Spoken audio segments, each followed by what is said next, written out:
लंबी बालों वाली 5 बहुएं। आज कांता के घर 5 बहुएं आई थीं।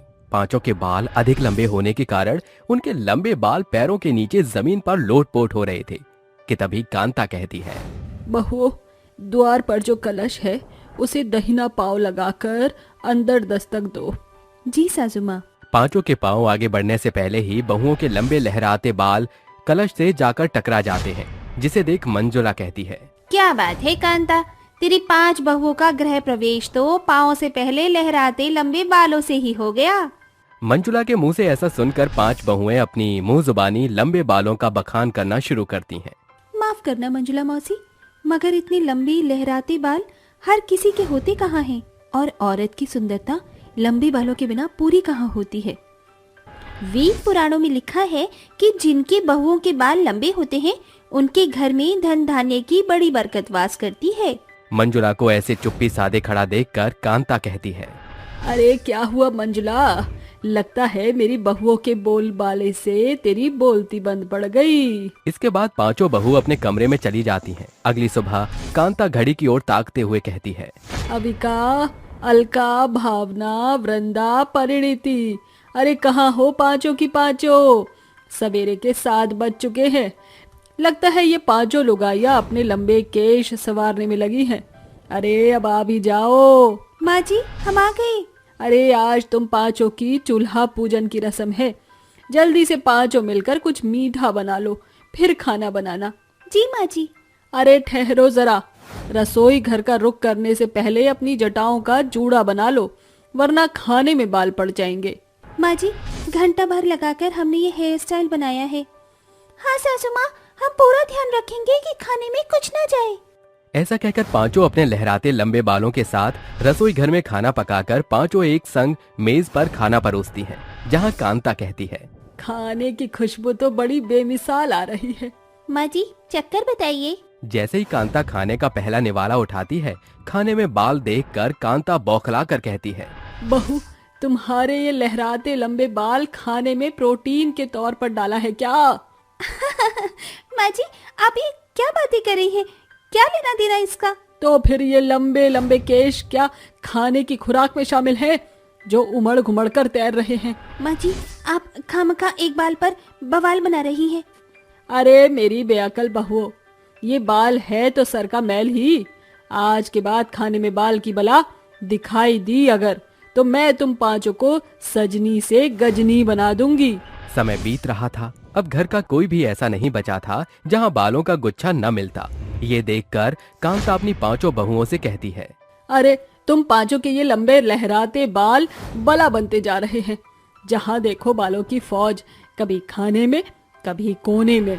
अब मैं तुम पांचों बहुओं के सर पर उस तरह चलवा कर बालों का बोझा मिटा के ही दम लूंगी। ऐसा कसब न करना सासू माँ, अगर हमारे बाल न रहे तो हम बिखर जाएंगी। अपनी पांचों बहुओं को लंबे बालों के लिए बिलख बिलख कर रोता देख कांता उनके बाल पर तरस खाकर छोड़ देती है। ऐसे ही 1 सप्ताह बीत जाता है और फिर एक शाम। रात के खाने में बनाने के लिए कोई भी साग सब्जी नहीं है, आप बाजार से ला देंगी? साग सब्जी का बेड़ा तुम्हारी सास ने ही उठा रखा है। कभी कभार तुम पांचों भी अपने पाँव को तकल्लुफ दे दिया करो। ये सुनकर पांचों बाजार जाने के लिए रवाना हो जाती हैं। सारा गांव कांता के पांचों बहुओं के लंबे बालों का बखान करती हैं। अरे मंजुला, वो मंजर देख, कांता की 5 बहू के लंबे बाल जमीन पर कैसे लोटपोट हो रहे हैं ना। जाने कौन सा शैम्पू इस्तेमाल करती हैं जो इनके बाल नागिन से काले घने लंबे हैं। पांचों बहुएं बाजार की ओर अग्रसर हो रही थीं कि उनकी नजर एक गहरे गड्ढे में गिरे बछिया की बुलंद पर पड़ती। अरे ये तो गाय के बछिया की गुहार है, हमें इसे बचाना होगा। हम पांचों बहुएं अपने लंबे घने बालों से इसका बचाव कर लेंगी। ये सोचकर पांचों अपने लंबे बालों से बछिया की गर्दन बांधकर उसको बाहर निकालती हैं। आखिरकार हम पांचों बहुओं ने अपने बालों से इस बछिया को बचा ही लिया। बछिया अपनी पूंछ हिलाकर पांचों को शुक्रिया कहकर जंगल का रुख कर लेती है। अगली सुबह ये खबर अखबार की सुर्खियों में छा जाती है। तभी बबीता कांता से कहती है, बहुत मुबारक हो कांता। किस बात की मुबारकबाद दे रही है मुझे? अरे अखबार में खबर नहीं देखी? तुम्हारी 5 बहुओं ने अपने लंबे बाल से कल एक बेजुबान बछिया की जान बचाई है। ये सुनकर लंबे बालों वाली 5 बहू की सास उनकी सराहना करते हुए कहती है, अरे बहू, मैं तुम पांचों को हमेशा तुम्हारे लंबे बालों के लिए भला बुरा कहती रही, मगर आज तुमने अपनी सास का सीना फक्र से ऊंचा कर दिया। उस रोज के बाद से कांता अपने पांचों लंबे बालों वाली बहुओं के संग घुल मिलकर रहने लगती है। एक बार की बात है, उस रात पूरे गांव में पीट पीट कर बारिश की बौछार पड़ती है, जिसे देख अगले दिन कांता कहती है, ये सावन भादों की बरसात भी मनहूस मुदई बनकर आती है। इससे पहले कि सीलन पैदा हो, छत की सफाई करनी होगी। अगले ही पल कांता छत पर जाकर सफाई में जुट जाती है। तभी छत के कोने में जमी काई पर पांव फिसलने से वो पलटकर छत के छज्जे को पकड़कर कहती है, अरे अलका, अविका, भावना, वृंदा, परिणीति, अरे जल्दी से पांचों ऊपर आओ। आवाज को भांपती हुई पांचों छत पर चढ़कर चिल्लाती हैं। अरे सासू माँ, आप कहाँ हैं? हैंगिंग गार्डन में हूँ, झूला झूल रही हूँ। अरे नालायको, नीचे देखो। मगर माँ जी, आप वहाँ क्या कर रही हैं? अरे मेरी बेबाक बेअकल बहुओं, अरे सारे सवालात अभी पूछ लेना। अरे रस्सी लाओ। अरे रस्सी लाने तक कहीं सासू माँ स्वर्ग सिधार गई तो? अरे हम पांचों की लंबी बाल किस काम आएंगे? पांचों बहुएं अपने लंबे लहराते बालों को छत से नीचे करके कहती हैं, माँ जी, हमारे लंबे बाल पकड़कर ऊपर आ जाइए।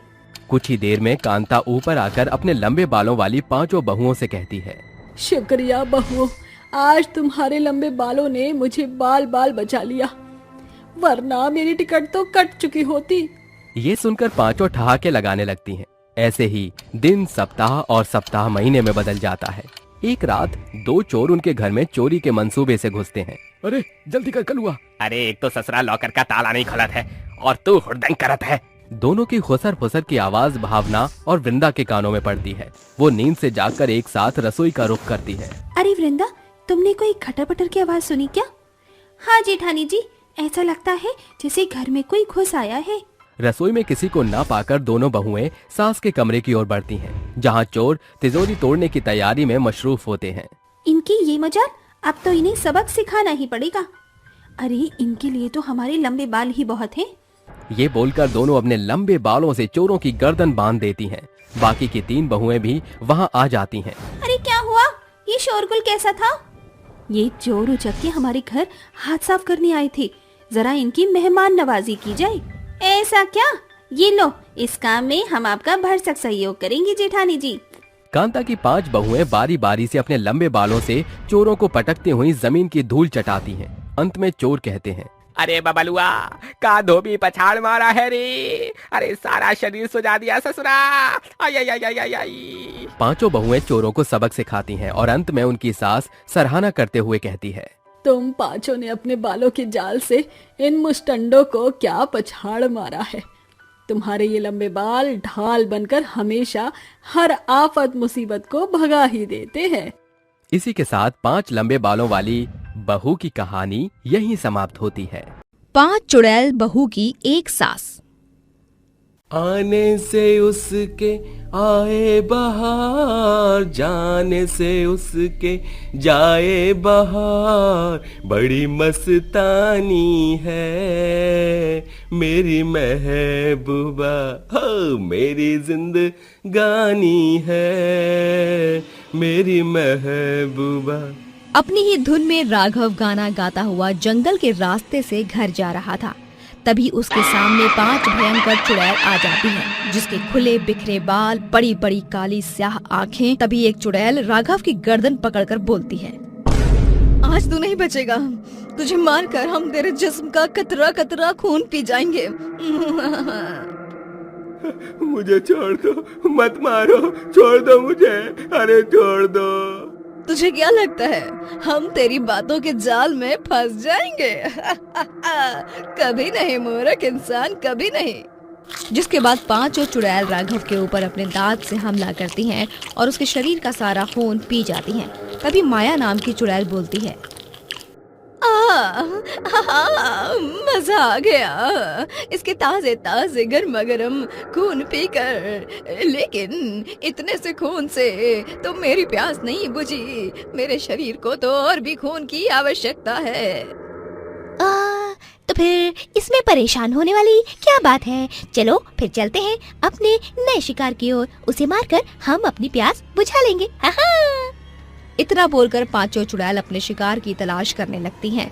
तभी गांव के चौराहे पर वर्षा को 3 आदमी बात करते हुए नजर आते हैं, जिन्हें देखकर वर्षा बोलती है।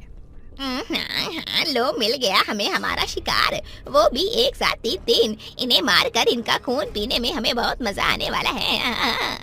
इतना कहकर पांचों चुड़ैलें चौराहे पर खड़े तीनों आदमियों के नजदीक जाने लगती हैं। तभी महेश की नजर चुड़ैलों पर पड़ती है, जिसे देखकर महेश बोलता है, भागो भाइयों, यहाँ से जल्दी भागो, चुड़ैल, यहाँ चुड़ैल आ रही है। महेश की बात सुनकर वो दोनों आदमी भी डर जाते हैं और वो तीनों वहाँ से अपने घर की तरफ भागने लगते हैं। तभी पांचों चुड़ैल उन तीनों आदमियों को चारों तरफ से घेर लेती हैं और रूपा एक आदमी को पकड़कर गुस्से में बोलती है, तेरी इतनी हिम्मत कि तू मुझे देखकर भाग रहा था। जैसे मैं बिरयानी बनाने के लिए मुर्गा छीलती हूँ, वैसे ही अब मैं तुझे छीलूंगी। चुड़ैल जी, आपको देखकर तो अच्छे अच्छे भूत भी डर जाए, फिर मैं किस खेत की मूली गाजर हूँ, मुझे छोड़ दीजिए, मत मारिए मुझे। नहीं, मैं तुझे नहीं छोड़ूंगी, तुझे मरना ही होगा। अब मैं तुझे जिंदा ही कच्चा चबाकर तेरी हड्डियों का चूरमा बना दूंगी। इतना बोलकर पांचों चुड़ैल उन तीनों आदमियों पर हमला करती हैं और उनके जिस्म का सारा खून पी जाती हैं। तभी बानी बोलती है, सूरज निकलने वाला है, अब हमें घर चलना चाहिए, नहीं तो हमारा सच हमारी सास को पता चल जाएगा। तुम सच कहती हो, चलो घर चलते हैं। जिसके बाद वो पांचों चुड़ैल सुंदर लड़कियों का भेष बदलकर अपने घर जाती हैं। तभी उनकी सास जानकी उन्हें देखकर बोलती है, इतनी सुबह सुबह कहाँ से घूम कर आ रही हो पांचों महारानियाँ? जवाब दो मुझे। जब देखो घूमने के लिए निकल जाती हो। घर का काम धंधा करना भी होता है या नहीं? वो माँ जी, हम बस टहलने के लिए गए थे। हाँ। जुबान तो देखो, जैसे कैंची की तरह चला करती है। अब यहाँ मूर्तियों की तरह खड़ी रहोगी या फिर घर का काम भी करोगी? हाँ? अब जाओ, जल्दी से मेरे लिए 1 कप चाय लेकर आओ। जिसके बाद पांचों बहुएं घर का काम करने में लग जाती हैं। रूपा कपड़े धोती है तो माया पोछा लगाती है। तभी नैना चाय बनाकर चाय का कप जानकी के हाथ में देने लगती है। तभी कप से चाय जानकी के हाथ पर गिर जाता है, जिससे जानकी का हाथ जल जाता है और वो गुस्से में बोलती है, तो मुझे जलाकर मारना चाहती है ना? नहीं माँ जी, नहीं, गलती से चाय आपके ऊपर गिर गया, माफ कर दीजिए मुझे। अगली बार से ऐसा नहीं होगा। नहीं, तुझे इसकी सजा मिलेगी। इतना बोलकर जानकी नैना का हाथ पकड़कर उसे घसीटते हुए किचन में ले जाती है और गैस ऑन करके उसका हाथ जला देती है। जिसके बाद जानकी हॉल में जाने लगती है, लेकिन फर्श गीला होने की वजह से जानकी फिसलकर गिर जाती है और बोलती है, अरे मर गई रे, मर गई। किस काम बखत ने इतना गीला पोछा लगाया? माँ जी, वो मैं पोछा लगाते हुए फैन ऑफ करने के लिए गई थी ताकि फर्श जल्दी से सूख जाए, और उसी बीच आप आ गई और फिसलकर गिर गई। माया की बात सुनकर जानकी का पारा गर्म हो जाता है और वो गुस्से में लाठी उठाकर माया को मारने लगती है। जानकी अपनी सभी बहुओं पर बहुत ज्यादा अत्याचार किया करती थी, लेकिन उसकी बहुएं फिर भी कुछ नहीं बोला करती थी। ऐसे ही रात हो जाती है और वो पांचों बहुएं घर से निकलकर जंगल में चली जाती हैं। तभी उन्हें घर से जाते हुए जानकी देख लेती है और खुद से बोलती है, अरे इतनी रात में ये मेरी पांचों बहुएं कहाँ जा रही हैं? मेरे एकलौते बेटे ने 5 शादी कर ली है? वो भी इन निकम्मियों से। अब मैं पता करके रहूंगी कि ये पांचों कहाँ जा रही हैं। जिसके बाद जानकी उन पांचों का पीछा करते हुए जंगल में पहुंच जाती है और एक पेड़ के पीछे छुपकर देखती है कि उसकी पांचों बहुएं एक भयंकर चुड़ैल में बदल जाती हैं और 2 इंसानों को मारकर उसका खून पीने लगती हैं। ये सब देखकर जानकी बोलती है, हे भगवान, ये कैसा अनर्थ हो गया है मेरे बेटे से। उसने इंसान के भेष में चुड़ैलों से शादी कर ली। अब कौन हमें बचाएगा? इतना बोलकर जानकी वहां से भागने लगती है। तभी उसका पैर एक रस्सी में फंस जाता है और वो गिर जाती है। तभी पांचों चुड़ैलों की नजर जानकी पर पड़ती है और वर्षा बोलती है, माँ जी, आप यहाँ क्या कर रही हैं? आपने क्यों हमारा पीछा किया? अब आपने हमारा असली रूप देख लिया है, इसलिए अब हम आपको नहीं छोड़ सकते। आपको मरना होगा। कौन हो तुम और क्यों तुमने चल करके मेरे बेटे से शादी की है? बताओ, वरना तुम्हारा ये सच मैं अपने बेटे को बता दूंगी। बताओगे तब ना, जब हम तुम्हें जिंदा छोड़ेंगे। इतना बोलकर रूपा जानकी के ऊपर हमला करने लगती है। तभी जानकी चाकू से रूपा के बाल काट देती है। रूपा के बाल काटते ही चारों चुड़ैल गायब हो जाती हैं। रूपा एक सुंदर सी परी में बदल जाती है और बोलती है, आपका ये एहसान मैं कभी नहीं चुका सकती माँ जी। आपने मुझे श्राप मुक्त किया है। कौन हो तुम और ये तुम्हारा कौन सा रूप है? और वो चारों कहाँ गायब हो गई? माँ जी, ये मेरा असली रूप है और वो चारों मेरे ही रूप थे। क्या मतलब है तुम्हारी इन बातों का? मैं कुछ समझ ही नहीं। माँ जी, मैं परी हूँ और परी लोक से धरती लोक पर घूमने आई थी, लेकिन गलती से मुझसे ऋषि मुनि की तपस्या भंग हो गई थी और उन्होंने क्रोधित होकर मुझे श्राप दिया था कि मेरा ये सुंदर रूप 5 भयानक चुड़ैल में बदल जाए और हम पांचों की शादी एक ही लड़के से हो और हमारी सास हमें बहुत सताए। लेकिन जिस दिन हमारी सास हमारे बाल काट देगी, उस दिन मैं श्राप मुक्त हो जाऊंगी और आज आपने मेरे बाल काटकर मुझे श्राप से मुक्त कर दिया। धन्यवाद माँ जी आपका। तू मेरा धन्यवाद मत कर बहू, मैं एक बहुत क्रूर सास हूँ। मैंने कभी भी तेरे साथ अच्छा नहीं किया, तू मुझे माफ कर दे। आज मुझे अपनी गलती का एहसास हो गया है। अब से मैं कभी भी किसी के साथ ऐसा बर्ताव नहीं करूंगी। आपको अपनी गलती का एहसास हो गया है, यही बहुत बड़ी बात है माँ जी। अब मैं चलती हूँ, मुझे अपने परी लोक जाना होगा। इतना बोलकर रूपा आसमान की ओर देखती है और देखते ही देखते गायब हो जाती है, जिसके बाद जानकी भी अपने घर जाती है और अपने बेटे की दूसरी शादी करवाकर अपनी बहू के साथ खुशी से रहने लगती है। कंगनापुर गांव में शंभू अपनी पत्नी लीला के साथ रहता था। लीला प्रेग्नेंट थी। अपनी बेबी की प्रेगनेंसी देखकर शंभू को बहुत ही ज्यादा खुशी हो रही थी और खुशी से वो अपनी पत्नी को बोलता है, अरे भगवान, तुम देखना, हमारे बच्चे एकदम दूध के जैसे गोरे गोरे होंगे। क्या जी, अब बच्चे ही तो हैं। बच्चे तो भगवान का रूप होते हैं, बेशक वो गोरा हो या काला। क्यों? बच्चे भगवान का रूप होते हैं मानता हूँ, लेकिन अगर बच्चा गोरा और सुंदर होगा तो हर इंसान उसे पूछेगा, और वहीं बच्चा अगर काला कलूटा होगा उसको कोई भी नहीं पूछेगा। अब मुझे ही देख लो, मैं काला हूँ और काले होने की वजह से मेरी माँ बाबा ने मुझे अपनी जायदाद से ही बेदखल कर दिया। लीला कुछ नहीं बोलती और लीला वहां से चुपचाप चली जाती है। देखते ही देखते अब 9 महीने बीत जाते हैं और लीला को अब डिलीवरी पेन शुरू हो जाता है, जिसके बाद शंभू अपनी पत्नी लीला को हॉस्पिटल लेकर जाता है और कुछ समय तक शंभू ओपीडी के बाहर ही रहता है। जिसके बाद डॉक्टर बाहर आता है, तब वो शंभू से कहता है, बधाई हो शंभू जी, तुम्हारे 2 जुड़वा बच्चे पैदा हुए हैं और खुशी की बात यह है कि तुम्हारे दोनों ही लड़के हुए हैं। क्या सच में? हे भगवान, तुझे लाख लाख बधाइयां। तू जब भी देता छप्पर फाड़ कर देता है। शंभू खुशी के कारण फूला नहीं समाता। थोड़ी देर बाद जैसे ही वो अपनी पत्नी की ओपीडी में जाता है और अपने बच्चों की तरफ देखता है तो वो देखकर शॉक हो जाता है, क्योंकि उसका एक बेटा तो काफी गोरा और सुंदर था, लेकिन दूसरा बेटा काले रंग का था। ये सब देखकर शंभू खुद से बोलता है, हे भगवान, तूने ये कैसी लीला रची है। मुझे तो मेरे दोनों ही बच्चे गोरे चाहिए थे, लेकिन तूने तो एक बेटा मुझे चांद का टुकड़ा दे दिया, लेकिन ऐसा लग रहा है कि दूसरा बेटा कोयले की खदान में से उठाकर तूने मेरी झोली में डाल दिया। उसकी ये बात सुनकर लीला बोलती है, शंभू जी, तुम ये कैसी बात कर रहे हो? काले और गोरे में भेदभाव क्यों कर रहे हो तुम? आखिर ये भी तो तुम्हारा ही बेटा है। ये मेरा बेटा नहीं हो सकता, क्योंकि ये काला कलूटा बैंगन लूटा है। इतना कहकर शंभू गोरे वाले बेटे को अपनी गोद में उठाता है और वहां से चला जाता है। अगले 3 दिन बाद शंभू अपनी पत्नी लीला और अपने दोनों बेटों को घर लेकर आता है। अपनी पत्नी लीला और अपने गोरे वाले बेटे को वो बहुत ही प्यार करता है और उसकी देखभाल करता है, लेकिन वहीं दूसरी तरफ वो अपने काले वाले लड़के की तरफ देखता तक नहीं था।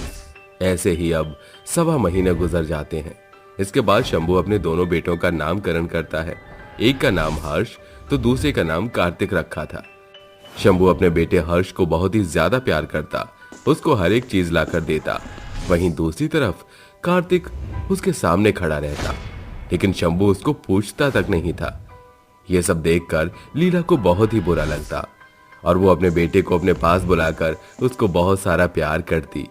ऐसे ही एक बार की बात है, शंभू अपने बेटे हर्ष के लिए बहुत ही अच्छे अच्छे पकवान लेकर आता है और उसे प्यार से अपने हाथों से खिला रहा था कि तभी वहां पर कार्तिक आ जाता है और अपने पिता से बोलता है, पिताजी, आप इतना सारा सामान लेकर आए हैं, क्या आप हर्ष की तरह मुझे अपने हाथों से नहीं खिलाएंगे?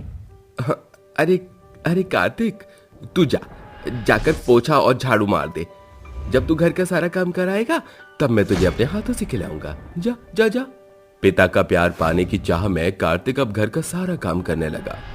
थोड़ी देर बाद लीला जब अपने कमरे से बाहर निकलकर नीचे आती है तब वो देखती है कि उसका बेटा कार्तिक घर में झाड़ू पोछा कर रहा था। ये देखकर लीला कार्तिक से बोलती है, कार्तिक बेटा, तुम घर का काम क्यों कर रहे हो? मैंने तो घर का सारा काम कर दिया था, उसके बाद भी तुम झाड़ू पोछा कर रहे हो, ऐसा क्यों? माँ, पिताजी आज बहुत ही स्वादिष्ट पकवान लेकर आए हैं और वो हर्ष को अपने हाथों से खिला रहे हैं। ये देखकर मेरा भी पिताजी के हाथों से खाने का मन कर रहा था। और तुम्हें पता है, पिताजी ने मुझसे ये बात बोली है कि मैं जब घर का सारा काम करूंगा तब वो मुझे अपने हाथों से खिलाएंगे। ये सुनकर लीला को बहुत ही ज्यादा दुख होता है और शंभू के ऊपर गुस्सा आता है। वो चिल्लाते हुए अपने पति को बुलाती है, शंभू जी, तुम ये मेरे बेटे के साथ क्या कर रहे हो? अरे मेरी प्यारी भगवान, तुम इस तरह क्यों चिल्ला रही हो? शंभू, तुमने तो हद ही कर दी। एक को तुम इतना प्यार करती हो, लेकिन दूसरे बेटे के साथ तुम इस तरह से ये व्यवहार करते हो जैसे कि वो तुम्हारा बेटा ही नहीं है। ये कोयले की खदान है और ये मेरा बेटा कभी नहीं हो सकता। आज मुझे पता चल गया कि तुम्हारे माता पिता ने तुम्हें घर से बेदखल क्यों किया था। तुम्हारी हरकत ही ऐसी थी, इसीलिए तुम्हारे माँ बाप तुमसे परेशान होकर उन्होंने तुम्हें खुद से ही दूर कर दिया। लीला, तुम ये कैसी बात कर रही हो? आजकल की दुनिया में भी तुम काले गोरे में फर्क करते हो। लानत है तुम पर। मेरा बेटा अपने पिता का प्यार पाने के लिए तरस गया, लेकिन अपनी पत्नी के मुंह से इतनी खरी खोटी सुनकर शंभू को बहुत ही ज्यादा दुख होता है और वो बिना कुछ बोले चला जाता है। तब से वो कार्तिक से कुछ भी नहीं बोलता, यहाँ तक कि शंभू कार्तिक से बात भी नहीं करता। ऐसे ही अब 15 साल बीत गए। कार्तिक और हर्ष अब 22 साल के हो चुके थे। कार्तिक और हर्ष अच्छा कमा रहे थे। एक बार शंभू अपने बेटे हर्ष के पास जाता है और उससे बोलता है, बेटा हर्ष, मुझे कुछ पैसों की जरूरत है। बेटा, क्या तुम मुझे पैसे दोगे? अरे ओ बुड्ढे, मेरे पास क्या पैसों का पेड़ है जो मुंह उठाकर मेरे पास पैसे मांगने के लिए आ जाता है? हर्ष की ये बात सुनकर शंभू को बहुत ही तगड़ा झटका लगता है और वो अपनी आंखों में आंसू लिए वहां से अपने कमरे में चला जाता है। अपनी पत्नी के सामने फूट फूट कर रोने लगता है और रोते हुए कहता है, लीला, मैंने हर्ष को कितना प्यार दिया, उसको पाल पोस कर इतना बड़ा किया, इस काबिल बनाया कि वो किसी के सामने झुक न सके, लेकिन आज उसने मेरे साथ इस तरह बर्ताव किया है जैसे कि मैं कोई भिखारी या कबाड़ी हूँ। शंभू जी, मैं तुम्हें इतने दिनों से यही समझा रही थी, दोनों लड़कों को एक समान प्यार दो, लेकिन तुमने मेरी कभी नहीं सुनी। आज अपनी मनमर्जी का नतीजा देख लिया तुमने। लीला और शंभू आपस में बात कर रहे थे। वहीं दूसरी तरफ खिड़की से ये सारी बात कार्तिक सुन लेता है और वो दौड़ा हुआ अपने माँ बाबा के पास आता है और उनसे बोलता है, माँ, बाबा, अभी आपका दूसरा बेटा जिंदा है, मैं आप लोगों की अच्छे से देखभाल किया करूंगा। ये सुनकर शंभू रोते हुए अपने बेटे कार्तिक से बोलता है, बेटा कार्तिक, आज तक तू पिता के प्यार के लिए तरसता रहा, लेकिन मैंने तुझे कभी भी पिता का प्यार नहीं दिया। मुझे माफ कर दे बेटा, आज मुझे मेरी गलती का एहसास हो चुका है। अपने पिता को माफी मांगता हुआ देख वो उसे माफ कर देता है और अपने बाबा का सारा खर्चा उठाकर एक साथ खुशी से रहने लगता है। इस तरह अब ना तो शंभू और लीला को कभी किसी चीज की जरूरत पड़ी और ना ही कार्तिक ने उन दोनों को कभी किसी चीज की कमी छोड़ी। इसलिए ऐसा कहा जाता है कि इंसान भले ही काला हो या गोरा, लेकिन इंसान का दिल साफ अच्छा होना चाहिए। इस दुनिया में लोगों को कलर से कोई वास्ता रखना ही नहीं चाहिए। भूतिया ट्यूशन टीचर। ये कहानी है भीमपुर गांव में रहने वाले भूपेंद्र की, जो पेशे से एक ट्यूशन टीचर था। गांव के बच्चों से लेकर अपने बेटे को भी भूपेंद्र खुद ही ट्यूशन की कोचिंग दिया करता था। भूपेंद्र के परिवार में कुल 3 सदस्य थे, जिसमें उसकी पत्नी संध्या और बेटा अजीत शुमार थे। अजीत 12वीं कक्षा में पढ़ रहा था। अजी अब बस भी कीजिए, एक सवेरे से भूखे प्यासे बच्चों को पढ़ाए जा रहे हैं। देखिए सांझ हो गई। संध्या, तुम जानती हो ना? हाँ जानती हूँ कि आप अपने बेटे अजीत को बेहतर परवरिश और उज्जवल भविष्य देना चाहते हैं, इसीलिए दिन रात बच्चों को ट्यूशन पढ़ाते हैं। ट्यूशन में भले आपको कुछ दिया ना दिया, मगर आपकी आंखों पर चश्मा जरूर चढ़ा दिया। चश्मा हम टीचर की पहली पहचान है मोहतरमा। चलो अब जल्दी से खाना परोस दो, मुझे किसी जरूरी काम से सक्सेना सर से मुलाकात करने जाना है। भूपेंद्र खाना खाकर देर शाम सड़क से चलने लगता है। तभी पूरा आसमान देखते ही देखते सावन भादों के बरसाती बादलों से भर जाता है और भारी बरसात होती है। अरे, इस बरसात को भी अभी शुरू होना था। तेज बारिश के चलते चश्मा भी धुल गया और सब कुछ धुंधला दिखाई दे रहा है। सड़क पार करते हुए भूपेंद्र की आंखों की रोशनी धीमी दिखने के चलते तेजी से आ रही क्रेन उसको कुचलकर चल देती है। पूरी सड़क भूपेंद्र के खून से सन जाती है और भूपेंद्र का भूत उसके शव को भेदकर बाहर निकल आता है। नहीं नहीं, ऐसा नहीं हो सकता, मैं मर नहीं सकता। अभी मुझ बाप के कंधे पर बेटे के भविष्य को संवारने का बोझ है। भूत अपने शव को देखकर खून के आंसू रोने लगता है। अपनी मंजिल के पड़ाव के एकदम पास आकर मैं नहीं जा सकता। अरे मुझे घर जाना है। मौत को मात देकर भूत हवा में हाथ लहराता हुआ तेज रफ्तार से गांव की सीमा में घुस आता है। मुझे जल्दी से अपने इस भूतिया अवतार को इंसानी वेशभूषा में बदलना होगा। भूतिया ट्यूशन टीचर अपने शक्ति से साधारण इंसान में बदलकर घर पहुंचता है। वो एक भयानक तूफान में फंस गया था, मगर अब मैं लौट आया हूँ। ये कैसी बहकी बहकी बातें कर रहे हैं? आपकी तबीयत तो ठीक है ना? और चोरी की नाई नजरें क्यों चुरा रहे हैं? मुझे अजीत को पढ़ाना है। भूत अपने बेटे अजीत को पढ़ाने लगता है और अचानक उससे कहता है, अजीत। जी पिताजी। बेटा, तुम पूरे 17 साल के हो चुके हो। समय के साथ तुम्हें सयाना भी होना होगा, क्योंकि तुम मन लगाकर पढ़ोगे तभी तो आगे बढ़ोगे और घर की जिम्मेदारी संभाल पाओगे। हो सकता है कि आज मैं तुम्हारे साथ हूँ, मगर कल ना रहूं। रात में सभी जन के सो जाने के बाद भूत अपने भूतिया अवतार में आकर कहता है, भगवान, तूने ऐसा मेरे साथ क्यों किया? मेरे बेटे को यतीम बना दिया। अगर इस पल मैंने अपने भूतिया होने का रहस्य अपनी पत्नी और बेटे से साझा किया तो वो दोनों टूट कर बिखर जाएंगे, मगर सही समय आने पर मुझे उन्हें सब कुछ बताना होगा। अगली सांझ गांव के सारे बच्चे भूत से ट्यूशन पढ़ने आते हैं। भूत सभी को पढ़ाता है। का से कबूतर, खा से खरगोश। मोहित, खड़े हो जाओ और बताओ का से क्या होगा? का से कुक्कड़ आते मास्टर जी। ये सुनकर भूतिया ट्यूशन टीचर का गुस्सा 7वें आसमान पर चला जाता है और वो सिंह की तरह दहाड़ते हुए कहता है, चुप करो मोहित। अरे साकार करोगे तुम अपने माँ पिताजी के सपने? अरे जानते भी हो तुम्हारे भविष्य के लिए तुम्हारे माता पिता लोगों के यहाँ बंधुआगिरी करते हैं और तुम ये बेवकूफियाँ करते हो। समय की कदर करना सीखो, क्योंकि वक्त मौके कम और धोखे ज्यादा देता है। ये कहते हुए भूत एकदम भावुक हो जाता है। भूत की बातें जैसे नन्हे मोहित के मन को भेद देती हैं, जिसके बाद वो कुछ ही क्षणों में पूरी वर्णमाला सुनाता है। शाबाश मोहित, तुमने तो घंटे भर के भीतर ही सारी वर्णमाला का वर्णन कर दिया। बच्चों, आज की ट्यूशन क्लास यहीं खत्म होती है। तुम सभी अपने घर जा सकते हो। सभी बच्चे अपना बस्ता उठाकर घर की ओर रवाना हो जाते हैं, जिसके बाद भूत अपने कमरे के भीतर बैठा अजीत को पढ़ाने लगता है। पढ़ते पढ़ते उसकी नजर घड़ी की सुई पर पड़ती है, जिसे देख उसके माथे से पसीना छूटने लगता है। अरे 12 बजने में सिर्फ 2 मिनट की देरी है। मेरा भूतिया अक्ष किसी भी पल मुझ पर प्रकट हो सकता है। मुझे कुछ करना होगा। अजीत, आज के लिए इतना ही बहुत है। जाओ, जाकर सो जाओ। रात भी काफी हो चुकी है। कल सुबह तुम्हारा स्कूल में असाइनमेंट है। अजीत के जाते ही भूत अपने भयावह रूप में भर जाता है। ऐसे ही समय गुजरता जाता है। भूत हर एक दिन रात के 12 बजे के पहर अपने भूतिया अवतार में आया करता। दिन सप्ताह महीने में ढलते हैं। एक रात भूतिया ट्यूशन टीचर जब बच्चों को भेजकर अजीत को पढ़ा ही रहा था कि उसे इस बात का पता ही नहीं चलता कि घड़ी का सेल खत्म होने से कि सुई एक ही स्थान पर ठहर गई है और 12 बजते ही भूत सिर से पांव तक भूतिया रूप में सराबोर हो जाता है, जिस वजह से अजीत थरथरा कर चीखता है। संध्या भूपेंद्र का भूतिया अवतार देखकर भौचक्की रह जाती है और लड़खड़ाती जुबान से कहती है, कौन हो तुम? संध्या, मेरी बात सुनो। मैंने कहा दूर रहो मुझसे और मेरे बच्चे से। मेरे पति का भेष धरने वाले कौन हो तुम? मेरे पति भूपेंद्र कहाँ हैं? मैं ही भूपेंद्र हूँ। तुम सिर्फ एक भूतिया ट्यूशन टीचर हो। मेरे पति भूपेंद्र भूत नहीं है, वो मुर्दा नहीं जिंदा है। भूत संध्या के सामने अपना दोनों रूप दर्शाते हुए कहता है, संध्या, मेरी मौत तो उस बरसात की बौछार में ही हो चुकी थी, मगर बेटे के भविष्य की गहरी चिंतन के चलते मेरी अतृप्त आत्मा भयानक भूत में बदल गई। हमारे घर की माली हालत भली ही नहीं थी, इसलिए मुझे भूतिया ट्यूशन टीचर बनना पड़ा ताकि तुम दोनों भूख से न बिलबिलाओ। मेरे बेटे का भविष्य उज्जवल होगा, मैं भूत योनि से मुक्त हो जाऊंगा।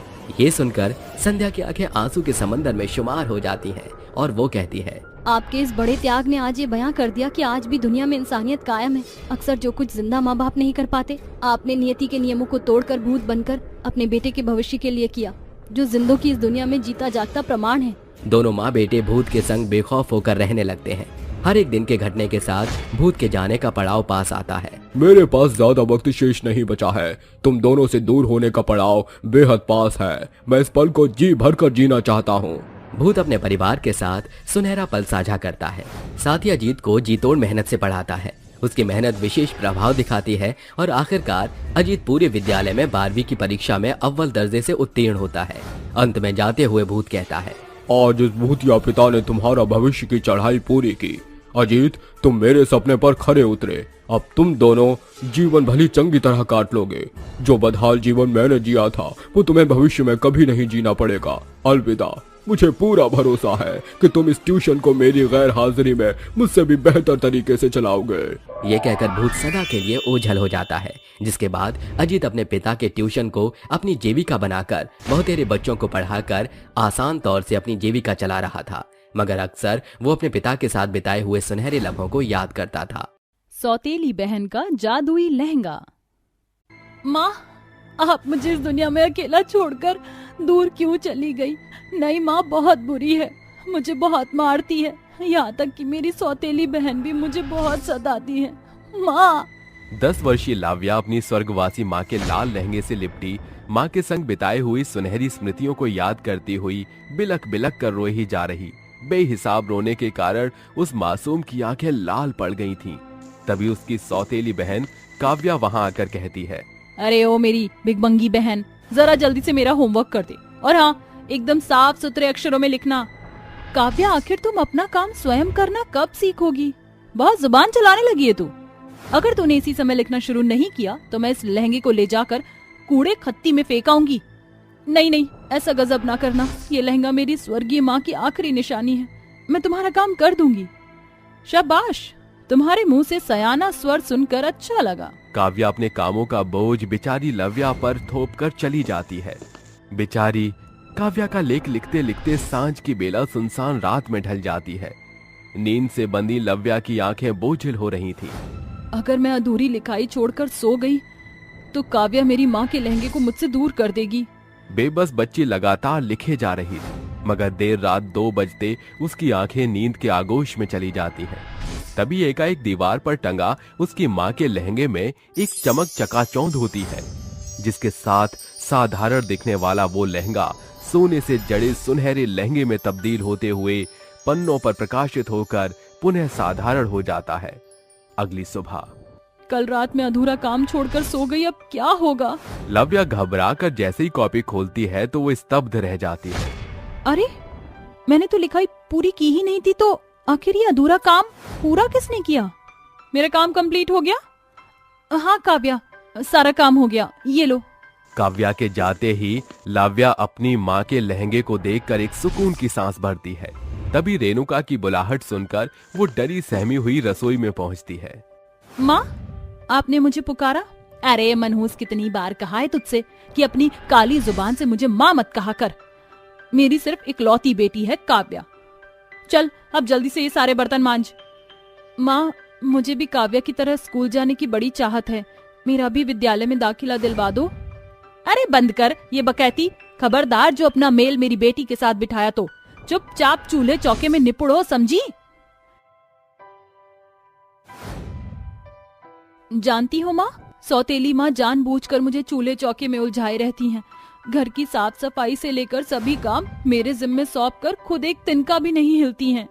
रेणुका के जाते लव्या खुद में ही बुदबुदाती हुई बातें बनाने लगती है। एकाएक बर्तन मांजते हुए तेज धारदार कटोरी से लव्या का हाथ बुरी तौर से कट जाता है। साथ ही उसके हाथों से खून का रिसाव होना शुरू हो जाता है। वो दर्द में करहाते हुए कहती है, मेरा हाथ, माँ, मेरा हाथ। अरे कौन सी आफत आ गई जो जानवरों की तरह जोर जोर से गला फाड़ रही है।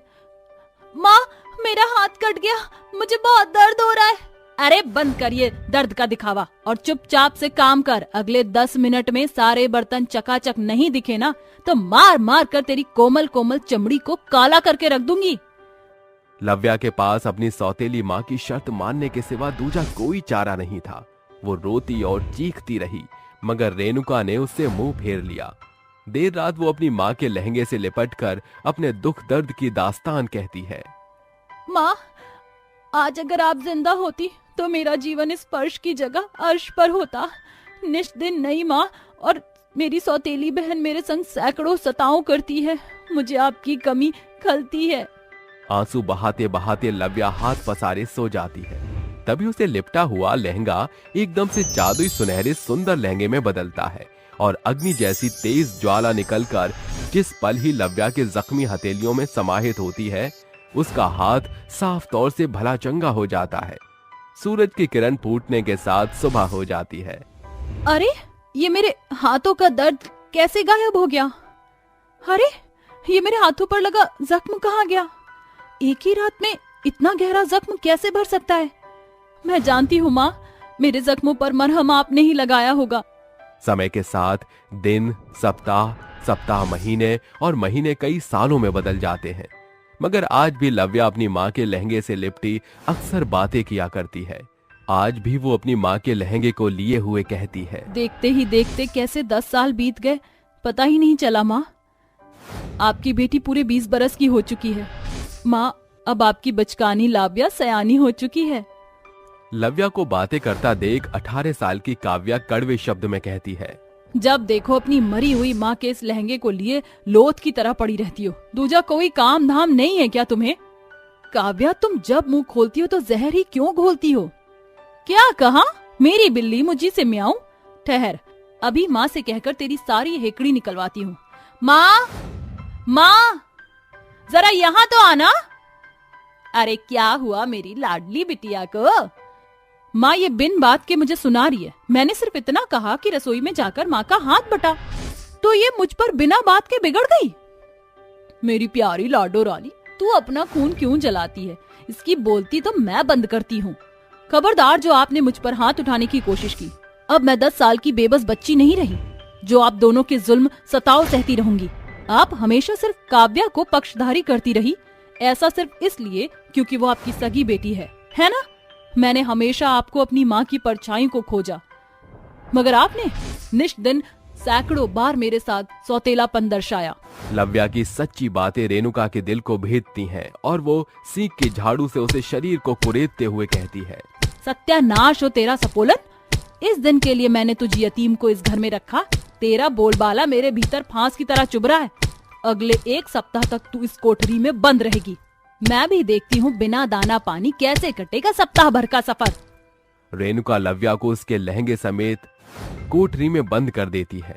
2 दिन बीत जाते हैं। भूख के मारे लव्या का चेहरा कुम्भलाकर पीला पड़ गया था। उसके सोते ही लहंगा जादुई अक्ष में उतरकर काली कोठरी को रोशनी से उजागर करते हुए अपने भीतर से 56 भोग देता है। सवेरे 4 बजे लव्या की आंख खुलने पर वो कहती है, कोठरी तो बाहर से बंद है, फिर ये इतना सारा खाना कहाँ से आया? माँ, मैं जानती हूँ कि ये आप ही हैं। माँ, सामने आइए माँ। एकाएक लहंगा जादुई सुनहरे लहंगे के सांचे में ढलता है, जिसमें लव्या की माँ का अक्ष साफ तौर से दिखाई देता है। लव्या, मेरी बेटी, इतने सालों से आप मेरे संग थी और मुझे जरा भी आभास ना था। लव्या, इस लहंगे में मेरा साया हर वक्त तुमसे लिपटा हुआ था, मगर मेरे जाने की घड़ी आन पड़ी है। ये जादुई लहंगा उपहार के तौर पर मेरा आशीर्वाद है। ये तुम्हें वो सारी चीजें मुहैया कराएगा जिसके खातिर तुम सालों से अपनी सौतेली माँ पर आश्रित थी।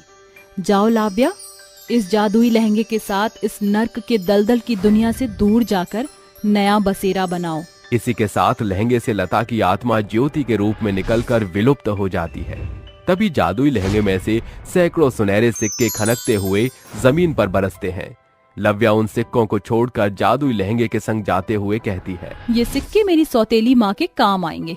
अपने जादुई लहंगा से मैं प्रत्येक विपत्तियों से लड़कर लाजवाब जीवन व्यतीत कर सकती हूँ। उस रात लव्या जादुई लहंगे के साथ उस घर का त्याग करके दूसरे शहर आकर नया बसेरा बनाकर न सिर्फ खुद जीवन जीती है, बल्कि जादुई लहंगे से बेबस और मसलूब लोगों की मदद भी किया करती है।